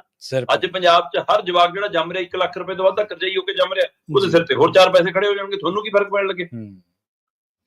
ਸੋ ਇੱਕ ਤਾਂ ਇਹ ਪਹਿਲੂ। ਦੂਸਰਾ ਪਹਿਲੂ, ਪ੍ਰੋਫੈਸਰ ਖਾਲਿਦ ਹੋਰਾਂ ਨਾਲ ਕੱਲ ਗੱਲ ਹੋ ਰਹੀ ਸੀ ਤੇ ਸਰਦਾਰ ਹਮੀਰ ਸਿੰਘ ਨਾਲ ਮੇਰੀ ਗੱਲ ਹੋ ਰਹੀ ਸੀ। ਉਹਨਾਂ ਦੇ 2 ਨੁਕਤੇ ਬਹੁਤ ਮੈਨੂੰ ਇਸ ਪਹਿਲੂ ਤੇ ਬਾਛਣਯੋਗ ਲੱਗੇ। ਠੀਕ ਹੈ ਜੀ। ਪ੍ਰੋਫੈਸਰ ਖਾਲਿਦ ਸਾਹਿਬ ਕਹਿੰਦੇ ਕਿ ਵੀ 7 ਤੋਂ 1638 ਕਰੋੜ ਮੰਗ ਰਹੇ ਨੇ। ਪੰਜਾਬ ਸਰਕਾਰ ਕੇਂਦਰ ਨੂੰ ਚਿੱਠੀ ਲਿਖ ਕੇ ਪੁੱਛੂਗੀ ਕਿ ਯੂਪੀ 'ਚ, ਬਿਹਾਰ 'ਚ, ਰਾਜਸਥਾਨ 'ਚ, ਹਰਿਆਣਾ 'ਚ, ਮਹਾਰਾਸ਼ਟਰ 'ਚ ਜਿੱਥੇ ਵੀ ਕਦੇ, ਚਾਹੇ ਕਿਸਾਨੀ ਧਰਨਿਆਂ ਨੇ ਜਾਂ ਕਿਸੇ ਹੋਰ ਧਰਨੇ ਵਾਲਿਆਂ ਨੇ, ਕਿਸੇ ਵੀ ਹੋਰ ਸੰਸਥਾਵਾਂ ਨੇ, ਜਦੋਂ ਟੋਲ ਰੋਕੇ ਨੇ ਉਹਨਾਂ ਤੋਂ ਪੈਸੇ ਵਸੂਲ ਲਏ ਤੁਸੀਂ। ਕਿੰਨੀ ਵਸੂਲੀ ਹੋਈ? ਉਹਨਾਂ ਤੋਂ ਵਸੂਲੀ ਹੋਗੀ। ਹਰਿਆਣਾ ਸਰਕਾਰ ਤੋਂ ਲੈ ਲੇ, ਉੱਥੇ ਵੀ ਤਾਂ ਟੋਲ ਰੁਕੇ ਨੇ। ਤੇ ਯੂਪੀ 'ਚ ਵੀ ਰੁਕੇ ਨੇ, ਜਾਂ ਹੋਰ ਸੰਗਠਨ ਵੀ ਜਿਹੜੇ ਪ੍ਰਦਰਸ਼ਨ ਕਰਦੇ ਨੇ ਉਹ ਵੀ ਕਈ ਥਾਵਾਂ ਤੇ ਰੋਕਦੇ ਨੇ। ਉਹਨਾਂ ਦੀ ਵਸੂਲੀ ਦਾ ਕਹਿੰਦੇ ਹਿਸਾਬ ਦੇ ਦਿਓ ਜੀ। ਅੱਛਾ, ਸਰਦਾਰ ਹਮੀਰ ਸਿੰਘ ਦਾ ਨੁਕਤਾ ਬਿਲਕੁਲ ਵੱਖਰਾ ਸੀ। ਠੀਕ ਹੈ। ਉਹ ਕਹਿੰਦੇ ਵੀ ਇਹ ਕਿਸਾਨਾਂ ਦੇ ਧਰਨਿਆਂ ਕਰਕੇ ਟੋਲ ਦਾ ਨੁਕਸਾਨ ਹੋਇਆ ਨਾ, ਤੇ ਕਿਸਾਨਾਂ ਨੇ ਧਰਨਾ ਲਾਇਆ ਕਿਉਂ ਸੀ? ਤੁਸੀਂ ਉਹਨਾਂ ਦੇ ਸੰਬੰਧ ਦੇ ਵਿੱਚ ਕਾਨੂੰਨ ਬਣਾ ਰਹੇ ਸੀ ਉਹਨਾਂ ਨੂੰ ਬਿਨਾਂ ਪੁੱਛੇ, ਤੇ ਜੋ ਬਿਨਾਂ ਪੁੱਛੇ ਤੁਸੀਂ ਕਾਨੂੰਨ ਲਿਆ ਉਹਨਾਂ ਨੂੰ ਮਨਜ਼ੂਰ ਨਹੀਂ ਸੀ, ਉਹਨਾਂ ਨੇ ਇਹਦਾ ਵਿਰੋਧ ਕੀਤਾ। ਤੇ ਜੇ ਤੁਸੀਂ ਠੀਕ ਸੀ ਤਾਂ ਤੁਸੀਂ ਪੂਰਾ ਜ਼ੋਰ ਲਾਇਆ ਉਸ ਨੂੰ ਧੱਕੇ ਨਾਲ ਲਾਗੂ ਕਰਾਉਣ ਤੋਂ, ਉਹਦੇ ਬਾਵਜੂਦ ਵੀ ਤੁਸੀਂ ਵਾਪਸ ਲਏ। ਤੇ ਜਦੋਂ ਤੁਸੀਂ ਵਾਪਸ ਲੈ ਜਾਂਦੇ ਤੁਸੀਂ ਆਪਣੀ ਗਲਤੀ ਮੰਨ ਗਏ। ਬੇਸ਼ੱਕ ਤੁਸੀਂ ਹੁਣ ਚੁੱਪ ਕਰਕੇ ਲਾਗੂ ਕਰੀ ਤਾਂ ਜਾਂਦੇ ਹੋ, ਕਿਉਂਕਿ ਉਹ ਵੀ ਤਾਂ ਕਾਰਪੋਰੇਟ ਘਰਾਣਿਆਂ ਦੇ ਫਾਇਦੇ ਲਈ ਆ ਨਾ। ਪਰ ਤੁਸੀਂ ਜਦੋਂ ਸੰਵਿਧਾਨਕ ਤੌਰ ਤੇ ਸੰਸਦ ਦੇ ਵਿੱਚ ਉਹਨਾਂ ਨੂੰ ਵਾਪਸ ਲਿਆ ਤਾਂ ਇਹਨਾਂ ਤੁਸੀਂ ਆਪਣੀ ਗਲਤੀ ਸੁਧਾਰੀ। ਤੇ ਫਿਰ ਜੇ ਗਲਤੀ ਤੁਹਾਡੀ ਸੀ ਤਾਂ ਫਿਰ ਧਰਨੇ ਤੁਹਾਡੀ ਗਲਤੀ ਕਰਕੇ ਲੱਗੇ, ਤੇ ਜੇ ਧਰਨੇ ਤੁਹਾਡੀ ਗਲਤੀ ਕਰਕੇ ਲੱਗੇ ਫਿਰ ਭਰਪਾਈ ਤਾਂ ਤੁਹਾਨੂੰ ਕਰਨੀ ਚਾਹੀਦੀ। ਬਿਲਕੁਲ ਸਹੀ, ਬਿਲਕੁਲ। ਉਹ ਕਹਿੰਦੇ ਕਿ ਇਹਨਾਂ ਕੰਪਨੀਆਂ ਨੂੰ ਭਰਪਾਈ ਨਾ ਕਰੋ। ਜਿਹੜੇ ਪੰਜਾਬ ਦੇ ਕਿਸਾਨ ਉੱਥੇ ਬੈਠੇ ਉਹਨਾਂ ਦੀ ਦਿਹਾੜੀ ਦੱਪਾ ਜਿਹੜਾ ਖਰਾਬ ਹੋਇਆ, ਜਿਹੜਾ ਸੂਬੇ ਦਾ ਸਾਡਾ ਨੁਕਸਾਨ ਹੋਇਆ, ਜਿਹੜੇ ਲੋਕ ਨੌਕਰੀ ਪੇਸ਼ਾ ਛੱਡ ਕੇ ਗਏ, ਵਿਦੇਸ਼ਾਂ 'ਚੋਂ ਆਏ ਆਪਣਾ ਕੰਮ ਕਰ ਛੱਡ ਕੇ, ਉਹਨਾਂ ਦੀ ਭਰਪਾਈ ਕਰੋ। ਕਹਿੰਦੇ ਆਜੋ ਇੱਧਰ। ਅੱਛਾ, ਪਰ ਇਹ ਗੱਲ ਕੋਈ ਪੱਤਰਕਾਰ ਤਾਂ ਕਹਿ ਸਕਦਾ, ਕੋਈ ਪੰਜਾਬ ਚਿੰਤਕ ਤਾਂ ਕਹਿ ਸਕਦਾ, ਸਰਕਾਰ 'ਚ ਜਾਨ ਹੈ? ਸਰਕਾਰ ਦੀਆਂ ਲੱਤਾਂ ਭਾਰ ਚੱਲਦੀਆਂ ਪੰਜਾਬ ਸਰਕਾਰ ਦੀਆਂ, ਕੇਂਦਰ ਨੂੰ ਕਹਿ ਲਵੇ। ਵਿਰੋਧੀ ਧਿਰ 'ਚ ਜਾਨ ਹੈ, ਕਾਂਗਰਸੀ ਕਹਿ ਲੈਣਗੇ ਗੱਲ, ਹੈਨਾ, ਅਕਾਲੀ ਅੱਖਾਂ ਚੱਕ ਕੇ ਕਹਿ ਲੈਣਗੇ ਗੱਲ, ਬੀਜੇਪੀ ਵਾਲਿਆਂ ਤਾਂ ਕੁਸਕਣਾ ਹੀ ਕੀ ਹੈ। ਸੋ ਇਸ ਲਈ ਜਦੋਂ ਸਾਡੇ ਸਿਆਸੀ ਸਿਸਟਮ 'ਚ ਜਾਨ ਨਹੀਂ, ਫਿਰ ਅਗਲੇ ਤੁਹਾਡਾ ਆਹ ਜਿਹੜੀ ਕੇਂਦਰ ਸਰਕਾਰ ਨੂੰ ਕੰਪਨੀਆਂ ਦੇ ਨੁਕਸਾਨ ਦੀ ਭਰਪਾਈ ਦਾ ਫਿਕਰ ਪਿਆ, ਉਹਨੂੰ ਪੰਜਾਬ ਦੀਆਂ ਟੁੱਟੀਆਂ ਹੋਈਆਂ ਲਿੰਕ ਸੜਕਾਂ ਨਹੀਂ ਦਿਖੀਆਂ ਕਿ ਅਸੀਂ ਤੁਹਾਡਾ 4000 ਕਰੋੜ ਰੋਕਿਆ, ਉਹ ਦੇ ਦਈਏ, ਉਹ ਭਰਪਾਈ ਕਰ ਦਿਓ ਤੁਸੀਂ ਸਾਡੀ। ਤੁਸੀਂ ਸਾਡੀ GST ਸਮੇਂ ਸਿਰ ਨਹੀਂ ਦਿੰਦੇ, ਉਹਦੇ ਪਰ ਵਿਆਜ ਲਾ ਕੇ ਦੇ ਦਿਓ। ਸੋ ਇਸ ਲਈ ਕੇਂਦਰ ਜਿਹੜਾ ਆਪਣਾ ਕੰਮ ਕਰਨਾ ਉਹ ਨਹੀਂ ਕਰਨਾ, ਪਰ ਜਿਹੜਾ ਕੰਪਨੀਆਂ ਲਈ ਕੰਮ ਕਰਨਾ ਉਹ ਪਹਿਲਾਂ ਕਰਨਾ, ਕਿਉਂਕਿ ਕਾਰਪੋਰੇਟ ਘਰਾਣਿਆਂ ਨੇ ਗੋਦੀ 'ਚ ਖਲਾਈ ਹੈ ਸਰਕਾਰ, ਉਹਨਾਂ ਦੀ ਪਾਲੀ ਹੋਈ ਸਰਕਾਰ ਆ। ਸੋ ਇਸ ਲਈ ਉਹਨਾਂ ਲਈ ਬੋਲਣਗੇ ਭਾਈ। ਉਹ ਤਾਂ ਚੀਮਾ ਸਾਹਿਬ ਜਿਹੜੇ ਅੱਜ ਬੜਕਾ ਮਾਰ ਰਹੇ ਨੇ, ਤੁਹਾਨੂੰ ਯਾਦ ਆ ਤੁਸੀਂ ਖਬਰ ਸਾਂਝੀ ਕੀਤੀ ਸੀ ਇੱਕ ਵੀ, ਜਾ ਕੇ ਉੱਥੇ ਨੈਗੋਸੀਏਸ਼ਨ ਕਰਕੇ ਆਏ ਨੇ ਵਿਆਜ ਦੇ ਮਾਮਲੇ ਦੇ ਵਿੱਚ, ਵੀ ਠੀਕ ਹੈ ਜੀ ਵਿਆਜ ਤੁਸੀਂ ਇੰਨਾ ਲਾ ਲਓ ਪਰ ਸਾਨੂੰ ਇੰਨੇ ਕੁ ਪੈਸੇ ਰਿਲੀਜ਼ ਕਰ ਦਿਓ। ਤੇ ਨਾਲੇ ਆ ਤੁਹਾਡਾ ਨੁਕਤਾ ਮੈਨੂੰ ਉਸ ਤੋਂ ਵੀ ਤਾਕਤਵਰ ਲੱਗਿਆ ਵੀ ਜਦੋਂ ਤੁਸੀਂ, ਜੇ ਤੁਹਾਡੇ 'ਚ ਦਮ ਹੀ ਹੈ ਨਹੀਂਗਾ ਕਿ ਦੂਜੇ ਰਾਜਾਂ ਨੂੰ ਤੁਸੀਂ ਵਸੂਲੀ ਲਈ ਘੱਤੀ ਹੈ, ਤੇ ਤੁਸੀਂ ਬੜਕਾਂ ਕਿਉਂ ਮਾਰਦੇ ਹੋ ਜਦੋਂ ਤੁਸੀਂ ਈਨ ਤਾਂ ਪਹਿਲਾਂ ਹੀ ਮੰਨੀ ਬੈਠੇ ਹੋ। ਈਨ ਮੰਨੀ ਬੈਠੀ ਵਾਲੀ ਧਿਰ ਥੋੜੋ ਇਸ ਤਰ੍ਹਾਂ ਦੀ। ਨਾਲੇ ਸਰਕਾਰਾਂ ਦਾ ਇਹ ਤਰੀਕਾ ਕਾਰ ਹੀ ਨਹੀਂ ਹੈ ਸ਼ਰਮਾ ਜੀ। ਸਰਕਾਰਾਂ ਬੰਦੇ ਵਾਂਗੂ ਬਿਹੇਵ ਥੋੜੋ ਕਰਦੀਆਂ ਹੁੰਦੀਆਂ, ਸਰਕਾਰਾਂ ਤਾਂ ਲੀਗਲ ਤਰੀਕੇ ਨਾਲ ਚੱਲਦੀਆਂ ਹੁੰਦੀਆਂ ਜੀ। ਅਗਲੀ ਗੱਲ ਕਰੀਏ ਸ਼ਰਮਾ ਜੀ ਕਿਸਾਨੀ ਦੀ। ਕਹਿੰਦੇ ਆਸਮਾਨ ਦੇ ਵਿੱਚ ਜਿੰਨੇ ਕੁ ਕਾਲੇ ਬੱਦਲ ਛਾ ਰਹੇ ਨੇ ਤੇ ਉਹਨੇ ਕੁ ਕਿਸਾਨਾਂ ਦਾ ਫਿਕਰਾ ਵੀ, ਜਿਹੜੇ ਫਿਕਰ ਨੇ ਵਧਾ ਰਹੇ ਨੇ। ਮੈਂ ਦੇਖ ਰਿਹਾ ਸੀਗਾ ਸੋਸ਼ਲ ਮੀਡੀਆ ਤੇ ਵੀ ਤੇ ਅਖਬਾਰਾਂ ਵੀ, ਮਾਨਸਾ ਦੇ ਕਈ ਇਲਾਕੇ ਤੇ ਬਰਨਾਲੇ ਦੇ ਵਿੱਚ ਕਈ ਥਾਈਂ ਖਾਸਾ ਨੁਕਸਾਨ ਹੋ ਗਿਆ ਜੀ। ਪ੍ਰਵੀਨ ਜੀ, ਆਪਾਂ ਪਿਛਲੇ 2-3 ਦਿਨਾਂ ਤੋਂ ਗੱਲ ਕਰਦੇ ਆ ਰਹੇ ਸੀ ਕਿ ਮੰਡੀਆਂ ਸ਼ੁਰੂ ਹੋ ਗਈਆਂ ਨੇ। ਹਾਂਜੀ, ਕਣਕ ਦੀ ਆਮਦ ਹੋ ਗਈ ਆ ਸ਼ੁਰੂ, ਤੇ ਨਾਲ ਦੀ ਨਾਲ ਵਾਢੀ ਵੀ ਜ਼ੋਰ ਫੜ ਰਹੀ ਆ। ਜੇ 10 ਕੁ ਦਿਨ 15 ਦਿਨ ਹੋ ਲੈਣ, ਕਿਉਂਕਿ ਕਣਕ ਦਾ ਸੀਜ਼ਨ ਬਹੁਤ ਥੋੜਾ ਹੁੰਦਾ, ਬੜੀ ਤੇਜ਼ੀ ਨਾਲ ਕਣਕ ਸਮੇਟ ਲਈ ਜਾਂਦੀ ਆ। ਪਰ ਜੇ 10-15 ਦਿਨ ਮੌਸਮ ਹੋਰ ਠੀਕ ਰਹਿ ਜਾਵੇ ਤਾਂ ਸਾਰੀ ਕਣਕ ਸਾਂਭੀ ਸੰਭਾਲੀ ਜਾ ਸਕਦੀ ਆ। ਪਰ ਪਿਛਲੇ 2 ਕੁ ਦਿਨਾਂ ਤੋਂ ਮੌਸਮ ਬਦਲਣਾ ਸ਼ੁਰੂ ਹੋਇਆ। ਹਿਮਾਚਲ ਦੇ ਵਿੱਚ ਤਾਂ ਮੈਨੂੰ ਕਈ ਥਾਵਾਂ ਦੇ ਉੱਤੇ, ਪੂਰੀਆਂ ਪਹਾੜੀਆਂ ਦੇ ਉੱਤੇ ਬਰਫ਼ ਪੈਣ ਦੀਆਂ ਖਬਰਾਂ ਨੇ, ਜਿਵੇਂ ਚਾਹੇ ਉਹ ਚੰਬਾ ਹੈ, ਚਾਹੇ ਉਹ ਮੰਡੀ ਹੈ, ਚਾਹੇ ਉਹ ਸ਼ਿਮਲਾ ਹੈ, ਚਾਹੇ ਸਿਰਮੌਰ ਹੈ, ਉੱਥੇ ਚੰਗੀ ਬਰਫ਼ਬਾਰੀ ਦੀਆਂ ਖਬਰਾਂ ਨੇ। ਉਸ ਤੋਂ ਬਾਅਦ ਹਰਿਆਣਾ ਦੇ ਵਿੱਚ ਕਣਮਣਕਾਣੀ, ਹਵਾਵਾਂ, ਗੁੜਗਾਉਂ ਦੇ ਵਿੱਚ, ਹੋਰ ਕਈ ਥਾਵਾਂ ਦੇ ਉੱਤੇ ਤਾਂ ਬੀਜੇਪੀ ਦੀ ਰੈਲੀ ਰੂਲੀ ਸੀ, ਸਾਰਾ ਟੈਂਟ ਟੁੰਟ ਉਖੜ ਗਿਆ, ਚੱਕਿਆ ਗਿਆ। ਯੂਪੀ ਬਿਹਾਰ ਦੇ ਵਿੱਚ ਤਾਂ ਨੁਕਸਾਨ ਵੀ ਹੋ ਗਿਆ, ਕਈ ਥਾਵਾਂ ਤੇ ਦਰਖਤ ਗਿਰ ਗਏ, ਕੁਛ ਹੋ ਗਏ, ਲੋਕ ਕਾਫੀ ਜਾਨ ਵੀ ਗਈ ਹੈ ਉਹਨਾਂ ਦੀ। 73 ਦੇ ਕਰੀਬ ਯੂਪੀ ਬਿਹਾਰ ਦੇ ਵਿੱਚ ਤਾਂ ਮੀਂਹ ਤੇ ਬਿਜਲੀ ਡਿੱਗਣ ਕਰਕੇ 73 ਜਾਨਾਂ ਚਲੀਆਂ ਗਈਆਂ। ਹੂੰ ਸੋ ਇਹ ਸਾਰੇ ਦੇ ਦਰਮਿਆਨ ਉੱਤਰੀ ਭਾਰਤ ਦੇ ਵਿੱਚ ਵੀ ਜਿਵੇਂ ਮੌਸਮ ਨੇ ਤਬਦੀਲੀ ਕੀਤੀ, ਇੱਕੋ ਦਿਨ 'ਚ ਤਿੰਨ ਰੂਪ ਵੀ ਦੇਖਣ ਨੂੰ ਮਿਲ ਰਹੇ ਸੀ। ਸਵੇਰੇ 42 ਡਿਗਰੀ ਤਾਪਮਾਨ, ਦੁਪਹਿਰ ਨੂੰ ਧੂੜ ਭਰੀ ਹਨੇਰੀ ਹਵਾ ਚੱਲ ਰਹੀ ਆ, ਸਾਂਝ ਨੂੰ ਬੱਦਲਬਾਈ ਹੋ ਗਈ, ਕਣਮਣ ਕਾਣੀ ਹੋ ਗਈ। ਇੱਥੋਂ ਤੱਕ ਕਿ ਹਰਿਆਣਾ ਦੇ ਕੁਝ ਖੇਤਰਾਂ 'ਚ ਤਾਂ ਹਿਸਾਰ ਦੇ ਨਾਲ ਲੱਗਦੇ ਖੇਤਰਾਂ 'ਚ, ਡੱਬਾ ਵਾਲੀ ਖੇਤਰਾਂ 'ਚ ਤਾਂ ਪਤਾ ਲੱਗਿਆ ਮੀਂਹ ਦੇ ਨਾਲ ਕਈ ਥਾਵਾਂ ਤੇ ਗੜੇ ਵੀ ਪੈ ਗਏ। ਤੇ ਉਸੇ ਬੈਲਟ ਦੇ ਹਵਾਲੇ ਨਾਲ ਤੁਸੀਂ ਜਿਹੜੀ ਗੱਲ ਕਰ ਰਹੇ ਹੋ ਮਾਝੇ ਵਾਲੇ ਪਾਸੇ ਨੂੰ, ਫਿਰ ਉਹ ਤੋਂ ਗਾਹਾਂ ਨੂੰ ਮਾਲਵੇ ਵਾਲੇ ਪਾਸੇ ਨੂੰ ਆ ਜਾਓ ਤਾਂ ਕਈ ਥਾਵਾਂ ਦੇ ਉੱਤੇ ਪੰਜਾਬ 'ਚ ਵੀ ਮੀਂਹ ਪੈ ਗਿਆ। ਹਾਂਜੀ ਹਾਂਜੀ ਹਰਿਆਣੇ 'ਚ 15 ਤੋਂ 17 ਦੇ ਕਰੀਬ ਜ਼ਿਲ੍ਹਿਆਂ 'ਚ ਮੀਂਹ ਦੱਸਿਆ ਜਾ ਰਿਹਾ। ਹੂੰ ਪੰਜਾਬ 'ਚ ਵੀ 8 ਤੋਂ 10 ਜ਼ਿਲ੍ਹਿਆਂ ਦੇ ਖੇਤਰਾਂ ਦੇ ਵਿੱਚ ਕਣਮਣ ਕਾਣੀ, ਤੇਜ਼ ਹਵਾਵਾਂ, ਮੀਂਹ, ਤੇ ਅਜੇ ਵੀ ਅਗਲੇ ਮਤਲਬ 48 ਤੋਂ 72 ਘੰਟੇ ਕਹਿੰਦੇ ਖਤਰਨਾਕ ਨੇ। ਇਹ ਤੇਜ਼ ਮੀਂਹ, ਤੇਜ਼ ਹਵਾਵਾਂ ਆ ਸਕਦੀਆਂ ਨੇ। ਹੁਣ ਸਾਰੀ ਵਾਢੀ ਸਾਡੀ ਮਸ਼ੀਨਾਂ ਤੇ ਨਿਰਭਰ, ਹਾਂਜੀ ਹੱਥੀਂ ਨਹੀਂ ਆ। ਤੇ ਜੇ ਮੀਂਹ ਪੈ ਕੇ ਖੇਤ ਗਿੱਲਾ ਹੋ ਜਵੇ, ਕਣਕ ਡਿੱਗ ਜਵੇ, ਫਿਰ ਕੰਬਾਈਨ ਚਲਾਉਣੀ ਔਖੀ ਹੋ ਜਾਂਦੀ ਹੈ। ਫਿਰ ਇੱਕ ਤਾਂ ਉਹ ਦਿਨ ਅੱਗੇ ਚਲੇ ਜਾਂਦੇ ਨੇ। ਦੂਸਰਾ ਫਿਰ ਜੇ ਹਵਾ ਨਾਲ, ਹਨੇਰੀ ਨਾਲ ਜਾਂ ਮੀਂਹ ਤੋਂ ਬਾਅਦ ਬਾਛੜ ਨਾਲ ਗਿਰ ਜਵੇ ਤਾਂ ਫਿਰ ਉਹ ਨੁਕਸਾਨੀ ਜਾਂਦੀ ਹੈ ਕਣਕ, ਹੈ ਨਾ। ਤੇ ਤੀਸਰਾ, ਜੇ ਮੰਡੀ 'ਚ ਪਈ ਆ ਢੇਰੀ ਦੇ ਰੂਪ 'ਚ ਮੀਂਹ ਪੈ ਜਾਵੇ ਤਾਂ ਅਜੇ ਅਸੀਂ ਇਹ ਪ੍ਰਬੰਧ ਹੀ ਨਹੀਂ ਕਰ ਸਕੇ ਕਿ ਹਾਂ ਸਹੀ ਉਹਦੀ ਸੰਭਾਲ ਹੋ ਸਕੇ। ਜੇ ਕਿਸਾਨ ਆਪਾਂ ਕਹੀਏ ਵੀ ਕਿ ਵੇਚ ਕੇ ਸੁਰਖਰੂ ਹੋ ਗਿਆ, ਪਰ ਉਹ ਕਿਸੇ ਨੇ ਤਾਂ ਖਰੀਦ ਕੇ ਕੱਲ ਨੂੰ ਖਾਣੀ ਆ, ਉਹਦੇ ਲਈ ਫਿਰ ਨੁਕਸਾਨਦੇਹ ਆ। ਫਿਰ ਉਹ ਵੀ ਸਾਡੀ ਗੱਲ ਪੈਂਦਾ ਕਿ ਸਟੋਰ ਨਹੀਂ ਜੀ, ਥੋੜਾ ਠੀਕ ਸੂਬੇ ਦੇ ਗੱਲ ਪਾ ਦਿਓ, ਉਹ ਨੁਕਸਾਨ। ਮਤਲਬ ਜੇ ਤੁਹਾਨੂੰ ਪੱਥਰ ਲਾਉਣ ਦਾ ਸ਼ੌਂਕ ਆ, ਲਾ ਲੈਂਦੇ ਮੰਡੀਆਂ 'ਚ ਜਿੰਨੇ ਲਾਉਣੇ ਆ, ਕਰ ਦੋ ਫੜ ਪੱਕੇ, ਸਹੀ ਗੱਲ, ਪਾ ਦੋ ਸ਼ੈੱਡ ਨਵੇਂ, ਕਰ ਦੋ ਉੱਥੇ ਆਰਓ ਪਾਣੀ ਦਾ ਸਿਸਟਮ, ਕਰ ਦੋ ਉੱਥੇ ਮਤਲਬ ਕਿ ਪੱਲੇਦਾਰਾਂ ਲਈ ਸਹੀ ਬੈਠਣ ਦਾ ਢੰਗ ਤਰੀਕਾ ਕੋਈ। ਸੋ ਕਿਉਂ ਨਹੀਂ ਤੁਸੀਂ ਜਿਹੜੇ ਕੰਮ ਕਰਨ ਵਾਲੇ ਉਹ ਕਿਉਂ ਨਹੀਂ ਹੋਏ? ਫੜ ਉੱਚੇ ਕਰਨੇ ਸੀ, ਪੱਕੇ ਕਰਨੇ ਸੀ, ਪਾਣੀ ਨਾ ਉੱਥੇ ਖੜੇ ਟਿਕੇ ਨਾ ਕੋਈ, ਉਹਨਾਂ ਨੂੰ ਢੱਕ ਕੇ ਰੱਖਣ ਦਾ ਪ੍ਰਬੰਧ। ਤੇ ਸਰਕਾਰ ਕੀ ਐਲਾਨ ਕਰਦੀ ਆ ਕਿ ਐਕਤੀ ਜੀ ਕਣਕ ਨੂੰ ਸਟੋਰ ਕਰਨ ਦੇ ਲਈ ਅਸੀਂ ਬੰਦ ਪਈਆਂ ਸ਼ੂਗਰ ਮਿੱਲਾਂ, ਬੰਦ ਪਈਆਂ ਫੈਕਟਰੀਆਂ ਦਾ ਥਾਂ ਵਰਤਾਂਗੇ। ਉਹ ਭਰਾਵਾ, ਜਿਹੜੀ ਥਾਂ ਤੁਸੀਂ ਆਲਰੇਡੀ ਸਟੋਰ ਲਈ ਵਰਤਦੇ ਹੋ ਉੱਥੇ ਨਹੀਂ ਤੁਹਾਡੀ ਸੁਰੱਖਿਅਤ, ਇਹਨਾਂ ਬੰਦ ਪਈਆਂ ਫੈਕਟਰੀਆਂ ਥਾਵਾਂ 'ਚ ਸੁਰੱਖਿਅਤ ਹੋ ਜੂਗੀ। ਕਮਾਲ। ਸੋ ਜਿਹੜੇ ਚੰਗੇ ਗੋਦਾਮ ਨੇ ਉਹ FCI ਤੋਂ ਲੈ ਲਈਆਂ ਚਾਬੀਆਂ, ਅਬਾਨੀਆਂ ਡਾਨੀਆਂ ਨੇ ਉਹਨਾਂ ਦੇ ਸਿਰਾਂ 'ਚ ਬਦਲ ਗਏ। ਸੋ ਇੱਥੇ ਸਮਝਣ ਦੀ ਲੋੜ ਹੈ ਕਿ ਜਿੱਥੇ ਪੱਥਰ ਲਾ ਕੇ ਤੁਸੀਂ ਨਾਮ ਚਮਕਾਉਣੇ ਸੀ ਚਮਕਾ ਲੈਂਦੇ, ਪਰ ਧਰਾਤਲ ਤੇ ਕੰਮ ਤਾਂ ਕਰੋ ਕੋਈ। ਜੀ ਬਿਲਕੁਲ। ਮਤਲਬ ਜਿਹੜੀ ਕੰਧਾਂ ਦੇ ਤੁਸੀਂ ਮੁਰੰਮਤ ਵਾਲੇ ਉਦਘਾਟਨ ਕਰ ਰਹੇ ਹੋ, ਥੱਲੇ ਉਹਨਾਂ ਦਾ ਪਲਾਸਟਰ ਖਿਲ ਰਿਹਾ, ਰੰਗ ਉਤਰਿਆ, ਤਸਵੀਰਾਂ ਸਾਫ਼ ਦਿਖਦਾ। ਚਲੋ ਰੱਬ ਭਲੀ ਕਰੇ। ਜੀ ਬਿਲਕੁਲ, ਦੇਖੋ ਰੱਬ ਆਸਰੀ ਹੈ ਜੀ, ਸਹੀ ਗੱਲ ਹੈ। ਅਗਲੀ ਗੱਲ ਕਰੀਏ ਸ਼ਰਮਾ ਜੀ ਅਕਾਲੀ ਦਲ ਦੀ। ਕਹਿੰਦੇ ਸੁਖਬੀਰ ਦੀ ਤਾਂ ਵਾਪਸੀ ਠੀਕ ਹੈ, ਪਰ ਕੀ ਸੁਖਬੀਰ ਦੀ ਵਾਪਸੀ ਦੇ ਨਾਲ ਝੁੰਦਾ ਕਮੇਟੀ ਦੀ ਰਿਪੋਰਟ ਵੀ ਵਾਪਸ ਆਊਗੀ? ਪ੍ਰਵੀਨ ਜੀ, ਅੱਜ ਮਤਲਬ ਕਿ 12 ਅਪ੍ਰੈਲ ਹੈ, ਦਿਨ ਸ਼ਨੀਵਾਰ ਹੈ, ਤੇ ਅੱਜ ਤੇਜਾ ਸਿੰਘ ਸਮੁੰਦਰੀ ਹਾਲ ਦੇ ਵਿੱਚ ਭਾਰਤੀ ਸਮੇਂ ਦੇ ਅਨੁਸਾਰ 11 ਵਜੇ ਹੁਣ ਤੋਂ ਕੁਝ ਦੇਰ ਬਾਅਦ ਬਕਾਇਦਾ ਤੌਰ ਤੇ ਇਜਲਾਸ, ਜਿਹਨੂੰ ਆਪਾਂ ਕਹਿ ਸਕਦੇ ਹਾਂ ਡੈਲੀਗੇਟ ਇਜਲਾਸ, ਸ਼ੁਰੂ ਹੋਣਾ। ਔਰ ਲਗਭਗ ਮਤਲਬ ਕਿ ਬਿਲਕੁਲ ਕਲੀਅਰ ਆ ਹੁਣ ਤਾਂ, ਕੋਈ ਉਹ ਇਹੋ ਜਿਹਾ ਕੁਝ ਹੋਵੇ ਤਾਂ ਨਹੀਂ ਤਾਂ ਸੁਖਬੀਰ ਸਿੰਘ ਬਾਦਲ ਦਾ ਪ੍ਰਧਾਨ ਬਣਨਾ ਬਿਲਕੁਲ ਤੈਅ ਹੈ। ਠੀਕ ਹੈ। ਤੇ ਸੁਖਬੀਰ ਸਿੰਘ ਬਾਦਲ ਦੇ ਪ੍ਰਧਾਨ ਬਣਨ ਦੇ ਨਾਲ ਨਵਾਂ ਕੀ ਹੋਊਗਾ, ਸਵਾਲ ਇਹ ਹੈ। ਕਿਉਂਕਿ ਸੁਖਬੀਰ ਸਿੰਘ ਬਾਦਲ ਨੇ ਤਾਂ ਕਦੇ ਪ੍ਰਧਾਨਗੀ ਛੱਡੀ ਹੋਣੀ। ਅਸਤੀਫਾ ਦੇਣਾ ਤੇ ਪ੍ਰਧਾਨਗੀ ਛੱਡਣਾ, ਦੋਵਾਂ 'ਚ ਬਹੁਤ ਫਰਕ ਹੈ। ਜੀ ਬਿਲਕੁਲ ਬਿਲਕੁਲ। ਸੋ ਤੁਹਾਡੀ ਪ੍ਰਧਾਨਗੀ ਤਾਂ ਚੱਲੀ ਆ ਰਹੀ ਸੀ, ਤੁਹਾਡੀ ਛਤਰਛਾਇਆ ਹੇਠ ਬਲਵਿੰਦਰ ਸਿੰਘ ਭੁੰਦੜ ਕੰਮ ਕਰ ਰਹੇ ਸੀ। ਤੁਹਾਡੀ ਪ੍ਰਧਾਨਗੀ ਹੇਠ ਆ ਸਾਰੇ ਪੁੱਠੇ ਸਿੱਧੇ ਜਿਹੜੇ ਫੈਸਲੇ ਵੀ ਹੋਏ। ਤੁਸੀਂ ਕਮਾਲ ਦੇਖੋ ਕਿ ਅਕਾਲ ਤਖਤ ਸਾਹਿਬ ਦੀ ਫਸੀਲ ਤੋਂ ਕਿਹਾ ਗਿਆ ਕਿ ਸੁਖਬੀਰ ਸਿੰਘ ਬਾਦਲ ਅਸਤੀਫਾ ਦੇ ਕੇ ਆਵੇ, ਅਹੁਦਾ ਛੱਡ ਕੇ ਆਵੇ। ਸੁਖਬੀਰ ਸਿੰਘ ਬਾਦਲ ਲਾਂਭੇ ਹੋ ਕੇ ਵੀ ਲਾਂਭੇ ਨਹੀਂ ਹੋਇਆ, ਤੇ ਜਿਨ੍ਹਾਂ ਨੇ ਹੁਕਮ ਦਿੱਤਾ ਸੀ ਉਹ ਤਿੰਨੋਂ ਜਥੇਦਾਰ ਲਾਂਭੇ ਨੇ।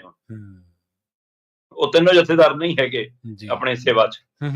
ਸੋ ਇਹਦਾ ਮਤਲਬ ਫਿਰ ਪ੍ਰਧਾਨਗੀ ਘੋਟ ਕੌਣ ਰਿਹਾ, ਸਭ ਨੂੰ ਪਤਾ ਲੱਗ ਰਿਹਾ। ਚਲੋ, ਪਰ ਅੱਜ ਆਪਣੇ ਡੈਲੀਗੇਟ ਆਪੇ ਚੁਣਨਾ, ਆਪਣੇ ਆਪ ਨੂੰ ਚੁਣਨਾ, ਸਾਰਾ ਕੁਝ ਹੋ ਜਾਣਾ।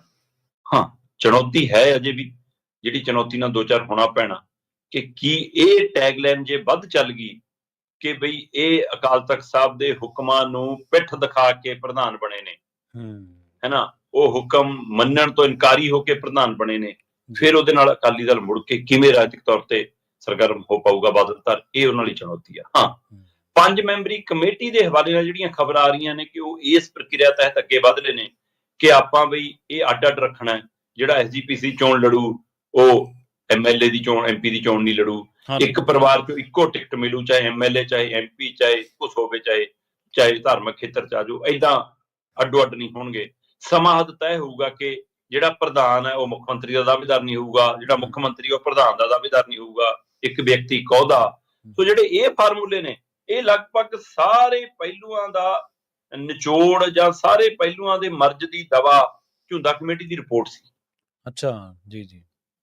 ਤੇ ਅੱਜ ਜਦੋਂ ਇਜਲਾਸ ਹੋਊਗਾ ਸੁਖਬੀਰ ਬਾਦਲ ਨੂੰ ਪ੍ਰਧਾਨ ਚੁਣ ਲਈ ਤਾਂ ਉੱਥੇ ਇਹ ਅਕਾਲੀ ਦਲ ਬਾਦਲ ਤੇ ਆਪਣੇ ਸੰਵਿਧਾਨ 'ਚ ਸੋਧ ਕਰਦੀ ਵੀ ਨਜ਼ਰ ਆਊਗੀ। ਸੋਧ ਵਾਲੇ ਮਤੇ ਵੀ ਆਉਣਗੇ। ਹੁਣ ਉਹਨਾਂ ਮਤਿਆਂ 'ਚ ਕੀ ਇੰਨਾ ਕਿ ਮਤਾ ਲਿਆਉਣਾ ਕਿ ਜੀ ਨੌਜਵਾਨ ਵਿੰਗ ਨੂੰ ਅਸੀਂ ਵਰਕਿੰਗ ਕਮੇਟੀ 'ਚ ਥਾਂ ਦੇਵਾਂਗੇ, ਮਹਿਲਾ ਵਿੰਗ ਨੂੰ ਜੀ ਅਸੀਂ ਇੰਨੀਆਂ ਟਿਕਟਾਂ ਦੇਵਾਂਗੇ, ਉਹਨਾਂ ਦੋਵਾਂ ਗਰੁੱਪਾਂ ਨੂੰ ਜਾਂ ਕੁਝ ਹੋਰ ਗਰੁੱਪਾਂ ਨੂੰ ਉੱਪਰ ਉਠਾ ਕੇ ਉਹਨਾਂ ਨੂੰ ਵੱਧ ਮਾਨਤਾਨ ਦੇ ਕੇ ਇੰਨਾ ਕਿ ਫੇਰ ਬਦਲ ਕਰਨਾ, ਜਾਂ ਆਹ ਨੁਕਤੇ ਜਿਹੜੇ ਆਪਾਂ ਬਾਤ ਕੇ ਹਟੇ ਜਿਹਦੇ ਪਰ 5 ਮੈਂਬਰੀ ਕਮੇਟੀ ਕਰ ਰਹੀ ਆ ਕਿ ਉਹ ਕਰਨ ਤੋਂ ਪਹਿਲਾਂ ਅਸੀਂ ਇਹ ਕੰਮ ਕਰ ਦਈਏ ਤਾਂ ਕਿ ਕਾਰਡ ਮਿਲ ਜਾਵੇ, ਲੋਕਾਂ ਦਾ ਸਾਡੇ ਤੇ ਯਕੀਨ ਬਣ ਜਾਵੇ। ਕਿ ਐਡੀ ਹਿੰਮਤ ਦਿਖਾਉਣਗੇ ਜਿਹਦੀ ਆਸ ਬਹੁਤ ਘੱਟ ਹੈ। ਜੀ ਜੀ ਬਿਲਕੁਲ। ਕਿ ਇਹੋ ਜਿਹਾ ਕੋਈ ਨੁਕਤਾ ਨਹੀਂ ਰੱਖਣਗੇ ਜਿਹੜਾ ਨੂੰ ਲੱਗੇ ਕਿ ਕੱਲ ਨੂੰ ਬਾਦਲ ਪਰਿਵਾਰ ਲਈ ਭਾਰੂ ਪੈ ਜਾਵੇ। ਸਾਡੇ ਪਰਿਵਾਰ ਦੇ ਹੱਥ ਚੋਂ ਖਿਸਕਦਾ ਵੋਟਰ ਖਿਸਕ ਜਾਵੇ, ਸਿਧਾਂਤ ਖਿਸਕ ਜਾਵੇ, ਕੁਰਸੀ ਨਹੀਂ ਖਿਸਕਣੀ ਚਾਹੀਦੀ, ਕੰਟਰੋਲ ਨਹੀਂ ਖਿਸਕਣਾ ਚਾਹੀਦਾ। ਇਸ ਸਥਿਤੀ ਦੇ ਵਿੱਚ ਦੇਖਣ ਵਾਲੀ ਗੱਲ ਹੋਏਗੀ ਅੱਜ ਤੁਹਾਨੂੰ ਸੰਵਿਧਾਨ 'ਚ ਕੁਝ ਤਬਦੀਲੀਆਂ ਨਜ਼ਰ ਆਉਣਗੀਆਂ ਜਿਹੜੀਆਂ ਪਤਾ ਲੱਗ ਰਿਹਾ ਕਿ ਉਹਦੇ ਵਿੱਚ ਇਹ ਨੁਕਤੇ ਹੋ ਸਕਦੇ ਨੇ ਯੂਥ ਵਿੰਗ ਨੂੰ ਤੇ ਮਹਿਲਾ ਵਿੰਗ ਨੂੰ ਤੇ ਕੁਝ ਹੋਰ ਧਿਰਾਂ ਨੂੰ ਲਿਆਉਣ ਦੀਆਂ, ਤੇ ਜਾਂ ਕੁਝ ਨਾਮਾਂ ਦੇ ਉੱਤੇ ਇਸ ਗੱਲ ਦੀ ਸਹਿਮਤੀ ਹੋ ਸਕਦੀ ਹੈ ਕਿ ਉਹਨਾਂ ਨੂੰ ਪ੍ਰਧਾਨ ਜੀ ਮਨਾਉਣ ਜਾਣ। ਜੀ ਜੀ। ਪਰ ਉਹਨਾਂ ਦੇ ਵਿੱਚ ਚੰਦੂ ਮਾਜਰਾ ਤੇ ਬੀਬੀ ਜਗੀਰ ਕੌਰ ਦਾ ਨਾਮ ਨਹੀਂ ਹੋਊਗਾ, ਇਹ ਲਗਭਗ ਤੈਅ ਹੈ। ਜੀ ਬਿਲਕੁਲ। ਨਾਲੇ ਗੱਲਾਂ 15-16 ਤੋਂ ਬਾਅਦ ਇੱਥੇ ਤੇ ਤੁਰੀਆਂ ਸੀ ਨਾ ਸਾਰਾ ਕੰਮ ਕਿ ਬਈ ਪ੍ਰਧਾਨਗੀ ਜਾਂ ਕੰਟਰੋਲ ਇਹ ਉਸ ਧਿਰ ਕੋਲ ਹੈ ਜਿਹੜੀ ਧਿਰ ਵੋਟਰ ਦੇ ਮਨ ਦੇ ਵਿੱਚ ਇੱਕ ਵਾਰੀ ਫਿੱਕੀ ਪੈ ਚੁੱਕੀ ਹੈ। ਤੇ ਜੇ ਸਾਰਾ ਕੁਝ ਕਰਾ ਕੇ ਤਨਖਾਹ ਵੀ ਲਵਾ ਲਈ, ਮੰਨ ਵੀ ਗਏ ਸਾਰਾ ਕੁਝ, ਤੇ ਜੇ ਉੱਥੇ ਖੜ ਕੇ ਗੱਡੀ ਫੇਰ ਆ ਗਈ ਕਿ ਕੰਟਰੋਲ ਤਾਂ ਸਾਡੇ ਕੋਲ ਹੀ ਚਾਹੀਦਾ, ਤੇ ਕੰਟਰੋਲ ਤੇ ਤਾਂ ਗੱਲ ਚੱਲੀ ਸੀ ਸਾਰੀ ਜੀ। ਤੇ ਜਾਂਦੇ ਗੱਲ ਕਰੀਏ ਇੱਕ ਸ਼ੌਕ ਦੇ ਬਾਰੇ। ਕਹਿੰਦੇ ਟੈਟੂ ਬਣਵਾਉਣ ਦਾ ਸ਼ੌਕ ਹੁੰਦਾ ਸੀ, ਲੋਕ ਬਹੁਤ ਸਾਰੇ ਬਣਾਉਂਦੇ ਸੀ, ਉਹ ਦੌਰ ਹੁਣ ਲੰਘ ਗਿਆ, ਉਲੱਦ ਗਏ ਨੇ ਉਹ ਵੇਲੇ, ਹੁਣ ਹਟਵਾਉਣ ਦਾ ਦੌਰ ਸ਼ੁਰੂ ਹੋ ਗਿਆ। ਪ੍ਰਵੀਨ ਜੀ, ਮੋਰਨੀ ਖੁਦਵਾਉਣੀ, ਹਾਂਜੀ, ਏਕਮਕਾਰ ਲਿਖਾਉਣਾ, ਓਮ ਲਿਖਾਉਣਾ ਹੈ ਨਾ, ਜਾਂ ਕੋਈ ਘੁੱਗੀ ਪਵਾਉਣੀ, ਸ਼ੇਰ ਖੁਦਵਾਉਣਾ, ਮਤਲਬ ਪੱਟ ਤੇ ਮੋਰਨੀ, ਮੋਢੇ ਤੇ ਸ਼ੇਰ, ਮਤਲਬ ਇਹ ਆਪਾਂ ਕਬੱਡੀ ਖਿਡਾਰੀਆਂ ਨੇ ਗਰਾਊਂਡਾਂ 'ਚ ਬਹੁਤ ਦੇਖਿਆ ਹੈ ਨਾ।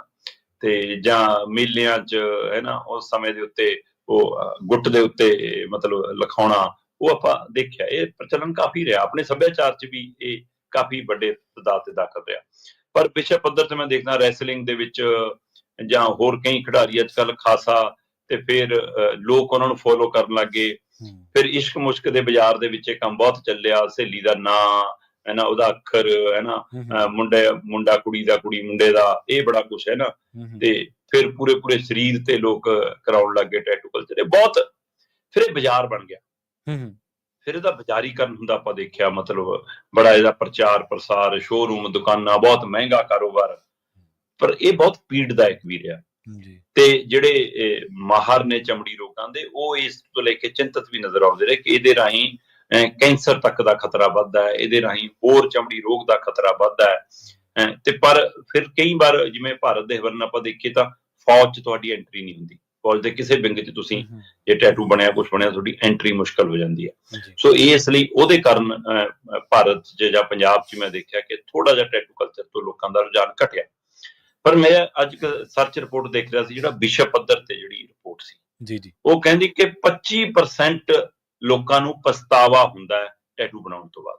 ਉਹ ਅੱਛਾ, 100 ਪਿੱਛੇ 25 ਲੋਕ ਹੁੰਦੇ ਨੇ ਜਿਹੜੇ ਬਾਅਦ ਚੋਂ ਜਲਦੀ ਹੀ ਪਛਤਾਉਂਦੇ ਨੇ। ਠੀਕ ਹੈ। ਤੇ ਇਹ ਗਿਣਤੀ 40% ਤੱਕ ਜਾ ਰਹੀ ਆ ਹੁਣ, ਜਿਹੜੇ ਲੋਕ ਫਿਰ ਟੈਟੂ ਹਟਵਾਉਣ ਲਈ ਆਉਣ ਲੱਗ ਪਏ। ਉਹਦੇ ਵਿੱਚੋਂ ਇੱਕ ਧਿਰ ਤਾਂ ਉਹ ਵੀ ਹੋਊਗੀ ਕਿ ਜਿਹੜੇ ਮਤਲਬ ਕਿ ਉਹ ਇਸ਼ਕ ਮਜਾਜੀ ਦੇ ਚ ਪੈ ਕੇ ਲਿਖਾ ਲੈਂਦੇ ਨੇ। ਹਾਂਜੀ ਹਾਂਜੀ। ਫਿਰ ਜਦ ਹਕੀਕਤ ਨਾਲ ਸਾਹਮਣਾ ਹੁੰਦਾ ਫਿਰ ਜਾਂ ਸਹੇਲੀ ਬਦਲ ਜਾਂਦੀ ਹੈ ਜਾਂ ਸਹੇਲਾ ਬਦਲ ਜਾਂਦਾ ਹੈ ਨਾ, ਜਾਂ ਫਿਰ ਫੈਮਿਲੀ ਵਾਲਾ ਹਿਸਾਬ ਨਾਲ ਵਿਆਹ ਕਿਤਾਬ ਹੋ ਜਾਂਦਾ। ਫਿਰ ਉਹਨੂੰ ਲੱਗਦਾ ਕਿ ਯਾਰ ਪੰਗਾ ਪਾਊਗਾ, ਰੋਜ਼ ਦਿਖੂਗਾ, ਫਿਰ ਉਹ ਵੀ ਹਟਾਉਣ ਵਾਲੇ ਰਾਹ ਪੈ ਜਾਂਦੇ। ਤੇ ਕੁਝ ਨੂੰ ਲੱਗਦਾ ਕਿ ਯਾਰ ਅਸੀਂ ਕੁਦਰਤ ਨਾਲ ਛੇੜਖਾਨੀ ਕਰ ਲਈ, ਕੁਦਰਤੀ ਤੌਰ ਦੇ ਉੱਤੇ ਕੁਦਰਤੀ ਸਰੀਰ ਨੂੰ ਦੁਬਾਰਾ ਬਹਾਲੀ ਵਾਲੇ ਪਾਸੇ ਨੂੰ ਵੀ ਜਾਂਦੇ ਨੇ, ਹਨਾ। ਤੇ ਕਈ ਫਿਰ ਆਪਣੇ ਆਪ ਨੂੰ ਉਸ ਨੂੰ ਦੇਖ ਕੇ ਅੱਕ ਜਾਂਦੇ ਨੇ, ਹਨਾ। ਸੋ ਇਹ ਕਈ ਪਹਿਲੂ ਨੇ, ਉਹ ਸਾਰੇ ਪਹਿਲੂਆਂ ਚੋਂ ਹੁਣ ਪਤਾ ਲੱਗ ਰਿਹਾ ਕਿ 25% ਪਛਤਾਵੇ ਵਾਲੇ ਹੁੰਦੇ ਨੇ। ਠੀਕ ਹੈ ਜੀ। ਤੇ 40% ਤੱਕ ਇਹ ਅੰਕੜਾ ਜਾ ਰਿਹਾ ਜਿਹੜੇ ਲੋਕ ਹਟਾਉਣ ਜਾ ਰਹੇ ਨੇ। ਹੁਣ ਜਦੋਂ ਬਣਾਉਣ ਵਾਲਿਆਂ ਦਾ ਰੁਝਾਨ ਘਟ ਗਿਆ ਤਾਂ ਫਿਰ ਉਹ ਬਣਾਉਣ ਵਾਲੇ ਆਪਣੇ ਕਾਰੋਬਾਰ ਨੂੰ ਹਟਾਉਣ ਵਾਲੇ ਕਾਰੋਬਾਰ 'ਚ ਤਬਦੀਲ ਕਰ ਰਹੇ ਨੇ। ਠੀਕ ਹੈ, ਉਹਨਾਂ ਨੇ ਵੀ ਆਪਸ਼ਨ ਲੱਭ ਲਈ, ਬਾਜ਼ਾਰ ਨੇ ਆਪਣਾ ਰੰਗ ਬਦਲ ਲੈਣਾ ਜੀ। ਬਦਲ ਲੈਣਾ। ਸਹੀ ਕਿਹਾ। ਸੋ 8,000 ਰੁਪਏ ਤੋਂ ਲੈ ਕੇ ਹੂੰ ਕਹਿੰਦੇ ਜੀ 40,000 ਰੁਪਏ ਤੱਕ ਖਰਚਾ ਆ ਰਿਹਾ ਮੈਂ ਜੇ ਭਾਰਤ ਦੇ ਵੱਲ ਗੱਲ ਕਰਾਂ ਟੈਟੂ ਹਟਵਾਉਣ ਤੇ ਬਣਾਉਣ ਨਾਲੋਂ ਪੀੜਦਾਇਕ ਵੀ ਵੱਧ ਹੈ। ਨੁਕਸਾਨ ਦਾ ਖਤਰਾ ਜਿੰਨਾ ਬਣਾਉਣ ਸਮੇਂ ਸੀ ਉਹਨਾਂ ਹਟਾਉਣ ਸਮੇਂ ਵੀ ਹੈ। ਸੋ ਤਾਂ ਵੀ ਪਤਾ ਨਹੀਂ ਕਿ ਪੂਰਾ ਕੁਦਰਤੀ ਉਹ ਰੂਪ ਬਹਾਲ ਹੋਊਗਾ ਜਾਂ ਨਹੀਂ ਹੋਊਗਾ, ਪਰ ਇਹ ਸਰਜਰੀਆਂ ਸ਼ੁਰੂ ਹੋ ਗਈਆਂ ਔਰ ਵੱਡੀ ਗਿਣਤੀ 'ਚ ਵਿਸ਼ਵ ਪੱਧਰ ਤੇ ਵੀ ਇਹ ਰੁਝਾਨ ਵੱਧਦਾ ਨਜ਼ਰ ਆ ਰਿਹਾ। ਸੋ ਇਸ ਲਈ ਹੁਣ ਨਵਾਂ ਬਾਜ਼ਾਰ ਖੜਾ ਹੋ ਰਿਹਾ ਟੈਟੂ ਹਟਵਾਉਣ ਵਾਲਾ।